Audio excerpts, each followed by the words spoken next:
우리 오늘 본문 말씀 우리 시편 51편은 그 앞에 표제로서 이 시편이 어떻게 쓰이게 되었는지에 대한 상세한 소개가 나와 있습니다. 오늘 이 앞에 이제 녹색 혹은 파란색 글씨로 적혀 있는 이제 소 제목을 보면은요, 다윗이 밧세바와 동침한 후 선지자 나단이 그에게 왔을 때, 그때 다윗이 이 시편을 노래했다, 이 시편으로 기도했다라고 기록되어 있습니다. 성경의 이야기가 이렇게 잘 익숙치 않으신 분들을 위해서 제가 간략하게 될지 모르겠는데 일단 이 배경을 제가 말씀을 드려야 될 것 같아요. 이 사건이 어떤 사건이냐 하면, 다윗이 이제 많은 고난을 그가 젊을 때 겪죠. 그리고 그가 그 모든 고난을 지나고 이제 왕이 되고 난 후에 하루는 왕궁의 옥상을 거닐고 있었습니다. 지금도 예루살렘 성지에 가면 그 다윗성에 이제 유적이 남아 있는데, 그 다윗성이 사실 예루살렘의 감람산 거의 가장 높은 곳에 위치하고 있어서 그 옥상에 올라가면은 남의 집 옥상이 다 보여요. 그 성 내에 있는 다른 집들의 옥상이 다 보입니다. 그런데 옥상을 이제 거닐고 있는데 그때 마침 다른 집 옥상에서 목욕을 하고 있는 여인을 발견하게 된 거예요. 옥상에서 목욕을 하는 게 좀 이상하죠. 그러나 그가 이제 발견을 하고 눈에 뭐가 씌었는지 부하를 이제 보내서 그 여인이 도대체 누구인지 알아보게 합니다. 근데 그 여인을 알아보니 남편이 있는 여인이었어요. 그리고 더군다나 그 남편이 자기의 부하였어요. 부하 장수였어요. 그럼에도 불구하고 이 다윗이 이미 이성이 날아가 버려서 그런 것들이 문제되지 않는 거예요. 문제를 삼지 않는 것입니다. 그래서 그 여인을 데리고 오라고 명하여서 이제 밤을 같이 보내게 됩니다. 그럼 그 시간에 남편은 어디에 있느냐? 남편은 공교롭게도 암몬과 지금 치르고 있는 전쟁에 나가 있는 상태였습니다. 더군다나 이 전쟁은 사무엘하 11장에 보면 어떻게 기록이 되어 있느냐면, 다윗이 의무적으로 나가야 하는 전쟁이었습니다. 그 모든 전쟁들 가운데 이제 왕이 이제 앞장서서 보여주어야 할 때가 있잖아요. 그래서 왕이 자기의 어떤 용맹을 또 통솔을 보여주어야 하는, 왕이 의무적으로 출전해야 하는 전쟁인데, 그 전쟁에 다윗이 나가지 않고 이 왕궁을 거닐고 있을 때, 왕궁에 평화롭게 있을 때 이런 일이 일어나게 되었다라는 것이죠.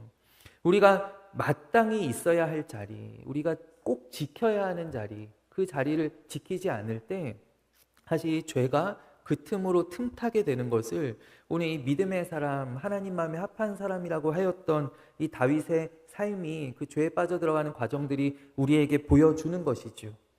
그리고 이제 그 가운데서 문제가 발생합니다. 어떤 문제냐 하면 바로 이 다윗이 데리고 와서 동침하였던 여인이 임신을 하게 된 것이죠. 다윗이 이제 다급해졌습니다. 급히 전쟁터에 있는 이 여인이 밧세바인데요. 이 밧세바의 남편 우리아를 불러옵니다. 이제 수도로 불러옵니다. 그리고 그에게 이제 전장의 이제 상황들을 묻고, 그리고 집에 내려가서 쉬라고 이제 아내가 있는 집으로 보냅니다. 이제 이 일을 이제 남편이 이제 집에 들어가면 이제 아내와 시간을 갖고 나면 없던 일로 무마시킬 수 있겠다라는 그런 생각으로 이제 보낸 것이죠. 근데 이 남편이 너무 충성된 사람이었어요. 그의 충성심과 또 그의 어떤 동료들, 전우들과의 의리가 상상 초월이었어요. 그래서 이 남편이 집에를 안 가는 거예요. 이 남편이 어디서 하루를 자냐면 성 안에 있는 병영에서, 그러니까 군 부대에서 하루를 잡니다. 그래서 다윗이 이제 다음날 집에 잘 갔다 왔냐고, 그러니까 안 갔다라는 거예요. 다윗이 깜짝 놀라서 물어보죠. 도대체 어디 있었냐고. 근데 이 신하가 대답하기를, 아니 아직 전쟁이 끝나지 않고 지금 우리 요압과 또 우리 장수들과 우리 전우들이 다 전쟁터에 있는데 내가 어떻게 편하게 집에 내려가서 쉬겠습니까? 그러는 거예요. 너무 충성된 신하이지 않습니까? 근데 다윗은 마음이 너무 조급해졌어요. 이 신하 때문에. 그래서 그날 밤에는 또 꾀를 내어서 술을 거나하게 먹입니다. 그래서 술에 취해서 이제 자기 정신이 아니면 자기가 집에 가서 자겠지라는 그런 생각으로 술 취하게 합니다. 근데 이 부하가 술에 취해 있었음에도 집에 가지 않고 또 부대에서 자는 거예요. 다윗이 이제 악한 생각을, 악한 마음을 먹게 되죠. 기왕에 여기까지 왔으니 이제 내가 이 남편을 죽여야 되겠다는 그런 생각을 하게 돼요. 굉장히 간단했습니다. 왜냐하면 전쟁 중이었기 때문이죠. 그래서 이 남편 우리아를 최전선에 배치하고 그리고 보급을 끊어버리는, 다 철수시키는 그런 방법으로 이 남편이 전쟁터에서 전사하게 만듭니다. 전사하게 만들어요. 이 죄가 죄를 낳는, 그러니까 어떤 악의 순환과 확장을 이 다윗이 보여주는 거예요. 작은 잘못을 덮기 위해서 더 큰 잘못을 저지르게 되고, 마치 핵폭탄과 같은 그런 파괴력이죠. 핵폭탄이 그 안에서 핵의 연쇄적인 분열 작용을 통하여서 그 큰 폭발력을 일으키는 것인데, 죄가 바로 그렇다라는 거예요. 처음에는 작은 충돌이었지만 그러나 그것이 다른 연쇄 반응을 불러오고 또 연쇄 반응을 불러와서 우리가 감당할 수 없는 그런 큰 파괴력으로 우리의 삶에 찾아온다라는 것이죠. 오늘 다윗이 바로 그러한 잘못을 저지릅니다. 그래서 이 남편을 자기의 손은 아니었지만 그러나 적군의 손을 빌어서 살해한 후에, 그리고 이 밧세바, 이제 남편을 잃어버리게 된 이 여인을 자기의 아내로 맞이하는 이야기가 바로 사무엘하 11장의 이야기입니다.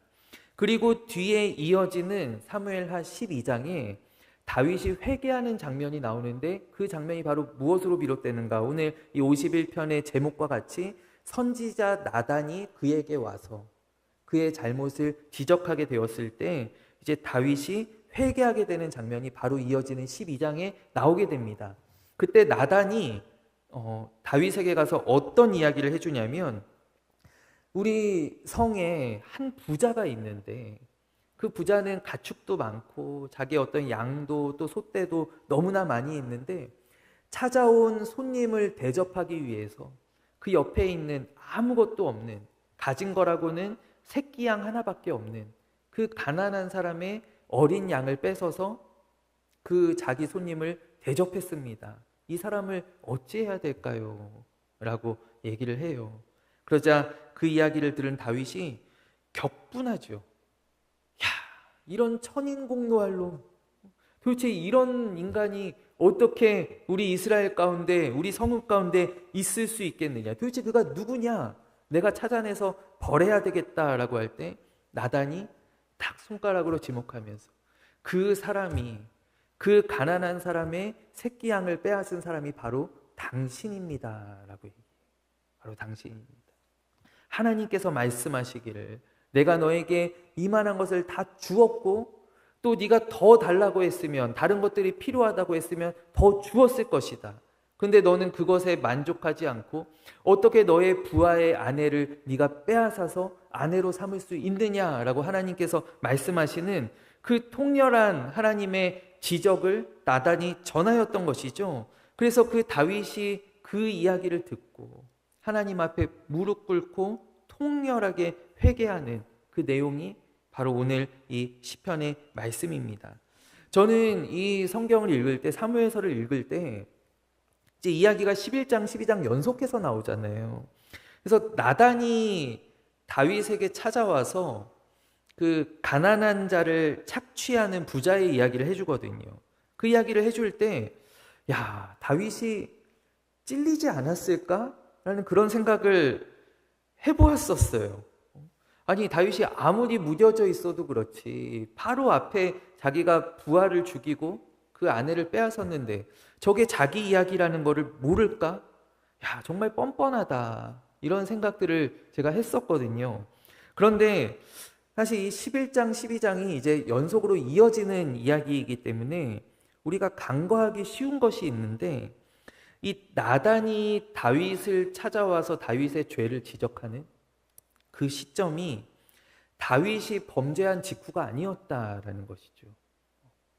나단이, 하나님의 선지자가 다윗을 찾아와서 다윗의 죄를 들추어내는 이 시점이 언제이냐면, 다윗이 밧세바를 빼앗고 그의 남편을 죽이고 난 후 적어도 1년 정도가 지난 시점이다라는 거예요. 그러니까 다윗이 무디어지기에, 그것을 잊어버리기에 충분했던 시간이다라는 것이죠. 그가 그 죄를 범하였을 때 양심의 가책이 있었을지 모르겠으나, 그러나 그 이후에 사실 아무 일도 일어나지 않았어요. 아기가, 정말 사랑스러운 아기가 태어났어요. 자기 죄의 씨앗이죠. 그리고 왕궁에서 잘 살아요. 암몬과의 전쟁에서도 승리했어요. 그러니까 그 모든 시간들이 지나오는 가운데 다윗이 자기가 저지른 죄를 잊어버리게 되었다라는 것이죠. 그런데 그 똑같은 시간이 흐르는 가운데 여러분, 성경은 우리에게 무엇을 알려주고 있냐면, 무엇을 말씀하고 계시냐면요, 그 긴 시간, 아무 일도 일어나지 않은 것 같은 그 시간 가운데 다윗이 저질렀던 그의 죄는 조금도 희석되지 않았다라는 사실이에요. 그의 죄는 1년이 지났음에도 불구하고 조금도 희석되지 않았다, 조금도 옅어지지 않았다라는 것입니다. 여러분, 우리가 흔히 시간이 해결해 준다는 이야기들을 참 많이 합니다. 특별히 어떤 실연당한 젊은이들에게, 아픔이 있는 사람들, 상처 또 고난을 지나가고 있는 사람들에게 많은 시간이 지나면 아무것도 아니야 라고 이야기를 합니다. 군대에 입대했을 때도 1년만 참으면 돼, 이런 이야기들 많이 하죠. 우리 삶에서 맞닥뜨리는 많은 문제들을 사실 시간이 해결해 줍니다. 그러나 죄의 문제는 결코 그렇지 않다라는 거예요.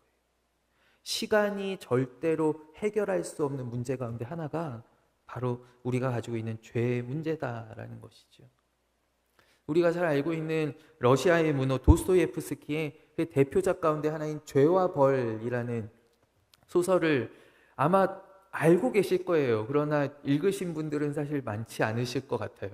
저도 제가 중학생 때 읽었던 한 900페이지 가까운 책이었는데, 제가 중학생 때 읽고 다시는 안 읽어야지 이렇게 마음먹었던 그런 기억이 있습니다. 이 도스토예프스키는 어떤 사람이냐면, 그가 젊을 때 그가 혁명당, 그러니까 레지스탕스 활동을 했기 때문에 이 제정 러시아에서 사형 선고를 받습니다. 그리고 사형 집행을 딱 앞두고 있어요. 사형 집행 바로 전에 사면을 받아요. 감면을 받아요. 그래서 그가 죄가 없어진 것은 아니고요, 감형을 받아서 원래는 사형당했어야 하는데 그가 시베리아로 유배를 가게 됩니다. 그래서 시베리아에 유배를 가서 4년 동안 강제 노역을 하고 또 4년 동안 군 복무를 합니다. 군역을 치릅니다. 그리고 그 기간 동안에 그가 굉장히 죄에 대해서, 어떤 인간의 본성에 대해서 많은 생각들, 묵상들을 한 다음에 바로 탄생한 작품이 이 죄와 벌이라고 하는 작품이에요. 간단한 줄거리는 그렇습니다. 어떤 가난과 절망에 굉장히 시달리던 라스콜로니코프라고 하는 한 대학생이 있었어요. 근데 이 대학생은, 이 청년은 어떤 신념을 가지고 있었냐면 굉장히 정의로운 사람이었고, 어떤 정의를 위해서 나쁜 사람을 죽이는 것은 괜찮다라고 하는 그런 어떤 혁명적인 생각을 가지고 있었어요. 이것이 바로 도스토예프스키가 사실 젊은 시절에 가지고 있었던 그의 사상이죠. 그의 신념이죠. 그래서 그가 그 신념을 가지고 어떤 일을 저지르냐면, 그 마을에 너무나 사람들을 괴롭히고 너무나 악한 일들을 많이 하는 그 고리대금 업자였던, 그러니까 사채로 사람들을 괴롭히는 전당포를 운영하는 노파가 있었습니다. 그 노파를, 자기하고는 상관이 없는 사람이었어요. 근데 이 노파를 내가 죽여야 되겠다라고 마음을 먹고 노파를 살해합니다. 노파를 살해하는 데서 그치지 않고 거기에 우연히 목격자로 있었던 이 노파의 여동생까지, 그러니까 2명을 살해하는 일을 합니다. 그리고 그는 굉장히 뿌듯했어요. 야, 내가 옳은 일을 했다. 내가 이 사회의 악을 제거했다. 이제 그런 생각들을 하게 된 거예요. 그런데 웬걸요? 시간이 점점 지나면서요, 그가 아무리 떨쳐내려고 해도 그의 어떤 정당하다고 여겼던 그의 어떤 신념과 또 동기와 전혀 관계없이 죄책감이 계속 따라오는 거예요.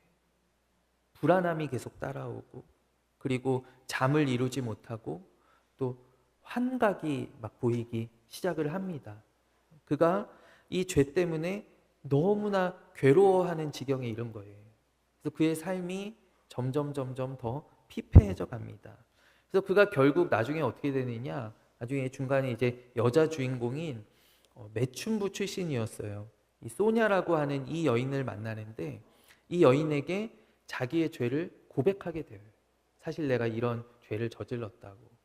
그래서 이 소냐가 그를 이제 위로하고 굉장히 헌신적인 사랑으로 그를 품으면서 그를 변화시키는데, 그 가운데 우리가 잘 알고 있는 성경 말씀도 나옵니다. 바로 요한복음 11장에 있는 내가 곧 길이요 진리요 생명이니 나로 말미암지 않고는, 그 예수 그리스도에 대한 성경 구절을 이 소냐가 전해주면서 이 라스콜로니코프라고 하는 청년이 내 죄도 용서함 받을 수 있겠구나라는 그런 마음을 품게 해준다라는 것이죠. 그리고 결국 그가 나중에 이제 결말에 무엇이냐, 그가 자수하고 이제 시베리아로 유형을 떠나게 되는데 전에 없었던 그 편해진 얼굴로 이제 그 벌을 받기 위해서 떠나가는 그런 장면으로 이제 소설이 마무리가 됩니다. 그러니까 한 800페이지 정도의 분량이 전부 다 이 라스콜로니코프의 고뇌로 가득 차 있는 거예요. 그러니까 얼마나 읽기 힘든 책이에요. 근데 이 책에 이제 제 기억나는 문장 가운데 하나가 죄가 있거든 고백하라. 그러면 벌도 견딜 수 있다라고 하는 굉장히 유명한 문장이 이 작품 가운데 있어요. 이것이 우리에게 알려주는 것이 무엇입니까? 또는 다윗의 이야기가 우리에게 무엇을 알려줍니까? 우리의 죄의 문제가 드러날 때 반드시 회개해야 한다라는 사실이에요. 죄는 그 값을 치르지 않으면 절대로 없어지지 않는다라는 것이죠. 그래서 우리는 이 죄의 문제를 외면하거나 숨길 수 없다라는 것이 바로 성경이 우리에게 말씀해주고 있는 바이고, 또 제가 소개했던 이런 작품들도 또 우리의 정말 실제 삶이 우리에게 증거하고 있는 것이 바로 이것인 줄로 믿습니다. 여러분, 그리고 오늘 이 다윗의 이야기 가운데 우리가 알게 되는 사실 하나는 하나님께서는 여전히 다윗을 포기하지 않으셨다라고 하는 사실이에요. 그것은 무엇이냐면 하나님께서는 이 1년이라는 시간이 지났음에도 불구하고 다윗이 회개하고 돌아오기를 바라고 계시다라는 것이죠. 그 하나님은 기다리시는 하나님이시고 또 다윗을 위하여서 선지자를 보내어주신 그의 종을 보내어주시는 분이 바로 오늘 말씀 가운데, 오늘 이 말씀의 배경 가운데 나타나는 하나님의 모습이다라는 거예요. 우리 디모데전서 2장에 보면 하나님께서는 모든 사람이 구원을 받으며 진리를 아는 데 이르기를 원하시느니라. 그러니까 하나님께서는 한 사람도 멸망당하지 않고 모든 사람이 다 회개하여 구원에 이르기를 원하시고 그것을 기다리시는 하나님이시다라는 거예요. 우리가 구약에서도요, 하나님은 악이 가득한 성읍 니느웨를 회개하기를 바라시면서 그의 종 요나를 보내어 주시는 바로 그러한 하나님이시고요. 하나님께서는 우리 전에 나누었던 말씀 가운데 그 악이 가득하였던, 악이 관영하였던 소돔과 고모라도 그냥 멸하시기를 즐겨하지 않으시고 아브라함과 약속하시기를 그 성에서 5명만 의인이 있어도 내가 멸하지 아니하겠다라고 약속하시는 바로 그러한 하나님이신 줄로 믿습니다. 다윗의 바로 앞에 있었던 우리 실패한 왕이었던 사울도요, 하나님께서는 사울에게 어떻게 하셨는가, 끊임없이 사무엘을 통하여서 그의 죄를 깨우쳐 주시고 그가 돌아오기를 바라셨던 바로 하나님이셨다라는 것이죠. 성경은 오히려 하나님의 이런 지적, 하나님의 붙드심이 아닌 하나님의 내버려 두심, 하나님의 방임이 하나님의 가장 큰 심판이다라고 말씀하고 있어요. 우리 로마서 1장에 보면 하나님께서 3차례에 걸쳐서 등장하는데 하나님께서 그들을 마음의 정욕대로 더러움에 내버려 두사, 또 하나님께서 그들을 부끄러운 욕심에 내버려 두셨으니, 또 그들이 마음에 하나님 두기를 싫어하며 하나님께서 그들을 그 상실한 마음대로 내버려 두사라고 말씀하고 있어요. 그러니까 하나님의 가장 큰 형벌, 하나님의 가장 큰 심판은 무엇이냐? 바로 우리를 내버려 두시는 것이다라는 것이죠.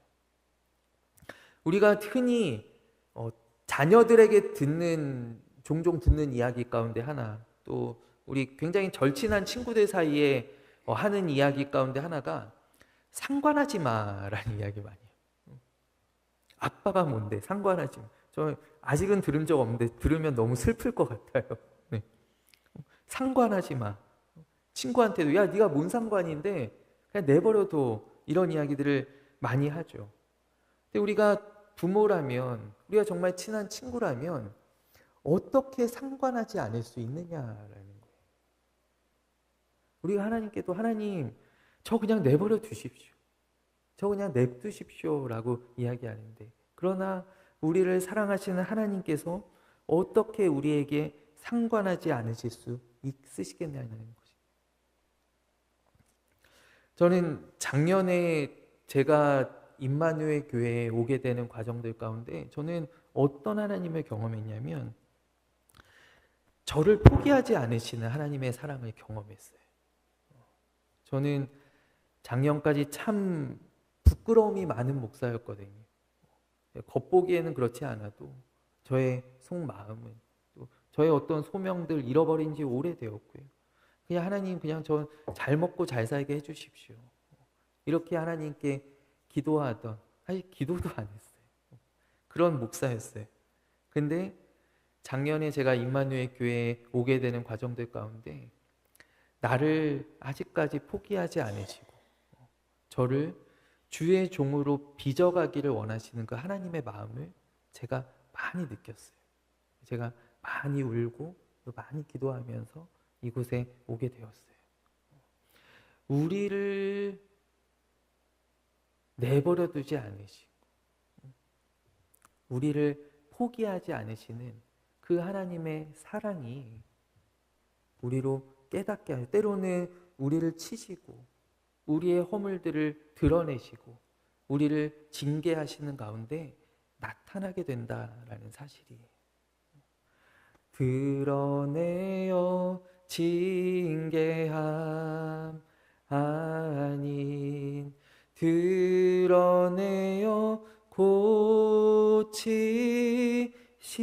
고치시는 하나님의 은혜와 사랑, 하나님의 빛. 하나님께서 우리에게 빛을 비추실 때 그것은 감추어져 있는 것들을 드러나게 하지만, 그러나 그 빛에 감추인 것들이 드러날 때 하나님께서는 그거를 책망하시고 그거를 벌 주시기 위함이 아니라 그것을 드러내어 그것을 치료하시고 그것을 변화시키기 위하여서 하나님께서 우리에게 빛을 비추시는 줄로 믿습니다. 오늘 다윗은 그가 범죄하고 1년여 만에 드디어 자기를 비추시는 그 하나님의 빛을 만나게 된 거예요. 그 빛을 만난 후에 다윗이 오늘 고백하는 그 내용이 우리가 함께 읽은 시편의 말씀 가운데 드러나 있습니다. 오늘 이 말씀 가운데 다윗의 몇 가지 그의 죄를 대하는 자세들을 함께 나누기를 원하는데요. 먼저 다윗이 뭐라고 하나님께 요청하는가? 하나님, 우슬초로 나를 정결하게 하소서라고 그가 요청합니다. 하나님, 우슬초로 나를 정결하게 하소서. 여러분, 이 우슬초라고 하는 것은 대표적인 용례가 무엇이냐면 바로 나병 환자를 정결하게 하는 일에 쓰이는 것입니다. 나병 환자를 정결하게 하는데 이 우슬초에 피를 묻혀서 그에게 뿌리면서 네가 정하여졌다라고 얘기할 때 쓰여지는 것이 바로 이 우슬초다라는 것이죠. 그러니까 다윗의 이 고백 가운데는 어떤 다윗의 마음이 들어있는가? 하나님, 나는 나병 환자와 같이 완전히 병들어 있는 사람, 나는 완전히 부정한 사람입니다. 여러분, 나병 환자는 어떻습니까? 나병 환자는 그의 병이 발병하는 즉시 가족으로부터 또 모든 공동체로부터 격리됩니다. 분리됩니다. 성 안에 들어와서 살 수도 없고 성 밖으로 나가야 됩니다. 바로 그러한 사람이, 그러한 처지가 지금 내 모습이다라는 것이 그의 철저한 낮아짐과 그의 반성이 오늘 이 고백 가운데 나타나 있는 것이죠. 그리고 또 한 가지, 여러분, 나병은 어떠한 병이냐면 나병은 무조건 확인을 받아야 되는 병입니다. 그리고 우리가 흔히 아팠다가요, 괜찮아지면 나았다라고 합니다. 아, 나 다 나았어. 그러면 여러분, 여기에 아무도 이의를 달지 않죠. 우리가 뭐 아주 연로한 어르신이거나 지병이 있으신 경우가 아니면은 누구도 여기에 이의를 달지 않습니다. 아, 그래? 그러면 그래, 내일부터 같이 놀자. 뭐 이렇게 얘기하죠. 우리 심지어 우리 몇 년 전에 그렇게 우리를 괴롭혔던 코로나도요. 코로나도 어떻습니까? 코로나도 사후 확인을 안 했습니다. 검사하고 그리고 약 먹고 격리 기간이 끝나면 그냥 나았다라고 인정해 주었습니다. 거기에 대해서 어떤 일절 사후 확인 같은 거를 우리나라에서는 하지 않았어요. 이 사람이 정말로 나았는지 검사하지 않았어요. 여러분, 근데 이 나병 같은 경우는 무엇이냐면 이 나병은 그럴 수가 없는 거예요. 나병은 반드시 확인을 받아야 되는 병이에요. 아, 저 다 나았습니다. 저 이제 피부가 깨끗해요. 저 괜찮아요. 라고 해도 이 사람은 나병이 나은 사람이 아니에요. 무조건 확인을 받아야지만, 나병이 나았다라고 인정받아야지만 이 사람이 나은 사람이라고 이제 모든 공동체에서 확증되게 되는 거예요. 여러분, 그렇다라는 것은 무엇이냐면 죄를 다루고 내 죄를 용서해 주시고 나를 깨끗하다라고 하실 수 있는 분은 오직 하나님뿐이시다라고 하는 이 다윗의 고백이 오늘 이 우슬초로 하나님 나를 정결하게 해 주십시오라는 이 기도 가운데 담겨 있다라는 것이죠. 흔히 우리 교인들 가운데 중학생들 중등부 옛날에 이렇게 맡아보면은요, 애들이 그러면 중학생들은 병이 있는 친구들이잖아요. 중이병에 걸린 친구들인데 이 아이들은요, 야, 너 왜 그렇게 했어? 그러면 아, 전도사님 저 회개했어요. 아, 회개했다니까요. 이렇게 이야기하는 학생들을 많이 만나요. 어른들 가운데에도 아, 나 문제 해결 받았습니다. 나 회개했습니다. 이렇게 하고 그냥 넘어가는 경우들이 많이 있어요. 여러분, 그러나 여러분, 오늘 이 다윗의 기도 가운데 그의 자세는 무엇이에요? 하나님, 나의 이 죄를, 나의 이 부정함을, 나의 이 병든 몸을 하나님 깨끗하게 하여 주시고 낫게 하여 주시고 나를 정하다, 죄 없다, 깨끗하다라고 확증해 주십시오. 내가 기도했다라고 해서 해결되는 것이 아니에요. 하나님 앞에 확실한 증거를 얻어야지만 이 죄의 문제가 해결될 수 있다라고 하는 바로 다윗의 고백인 것이죠. 우리가 시험을 볼 때에도 제가 가끔씩 예전에 전공 공부할 때 그런 시험들이 있었습니다. 그냥 문제를 풀고 제출하면 괜찮아요. 그러면 뭐 몇 점 받든 상관없죠. 근데 문제를 풀어서 들고 교수님 앞에, 조교 앞에 가야 되는 시험이 있어요.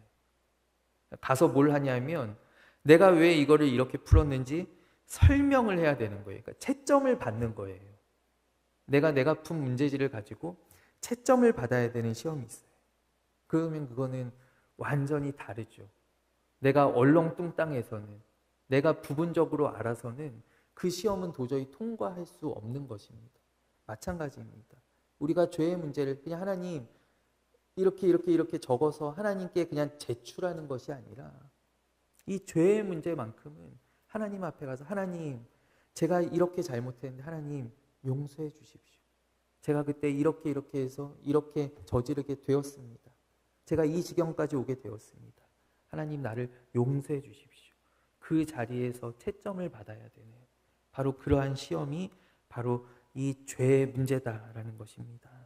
여러분, 그렇기 때문에 우리는 완전한 정결함을 위하여서 하나님께서 나의 죄를 사하여 주시기를 전심으로 간구해야 하는 줄로 믿습니다. 그리고 또 한 가지 오늘 말씀 가운데 나타나는 것은 무엇이냐면 오늘 다윗이 10절 말씀에 이렇게 고백합니다. 우리가 잘 알고 있는 말씀이지요. 하나님이여 내 속에 정한 마음을 창조하시고 내 안에 정직한 영을 새롭게 하소서라고 고백합니다. 여러분, 창세기 1장, 2장에는 하나님의 창조 역사가 나타나 있습니다.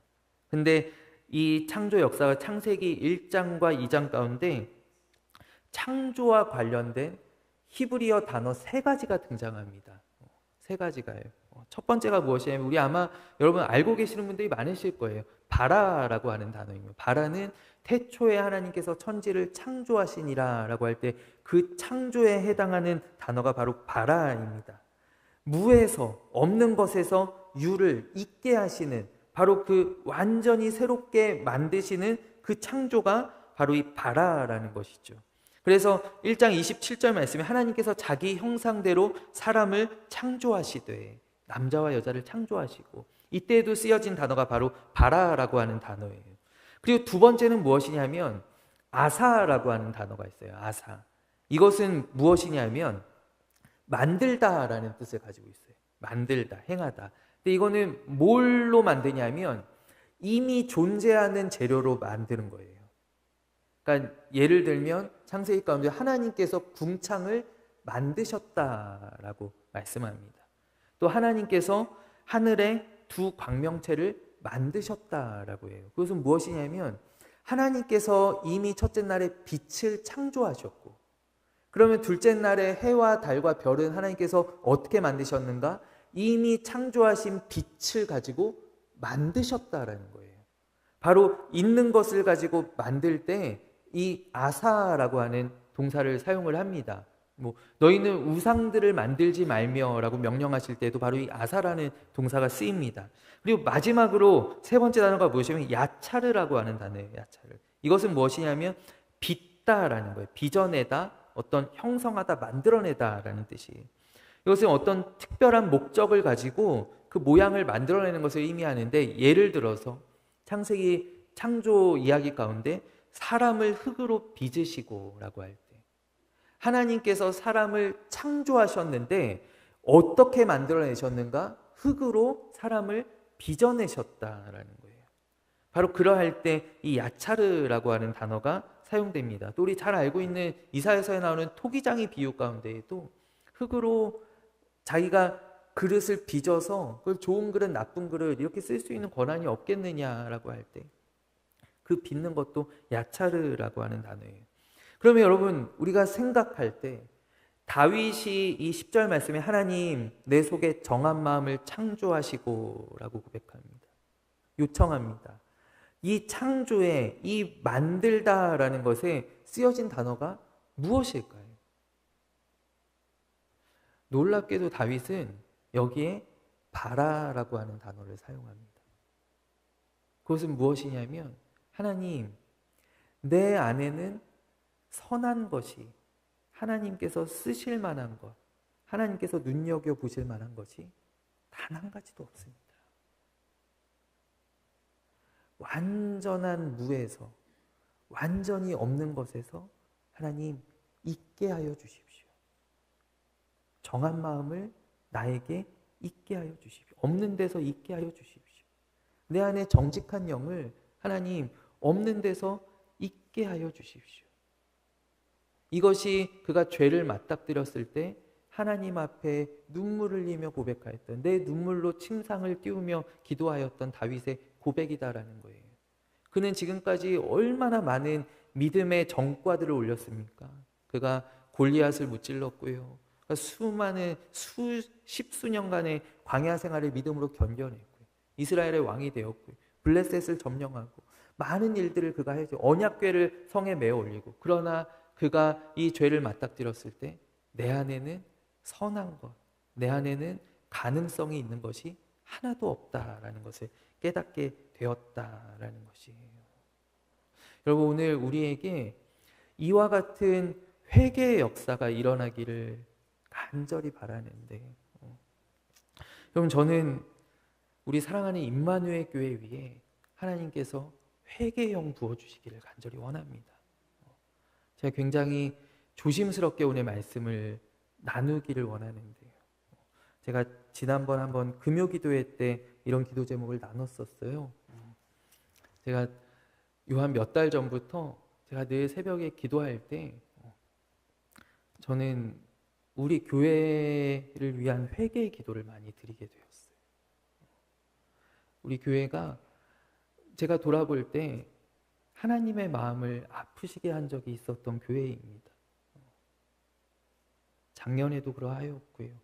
또 제가 알기로 제가 세 번째 담임 목사거든요. 우리 첫 번째 우리 유성윤 목사님도 좋지 않게 나가신 것으로 제가 들었습니다. 우리 교회는 다툼이 있었고 우리 안에 아픔이 있었고 그것으로 하나님의 마음을 또한 아프게 했었던 그런 교회입니다.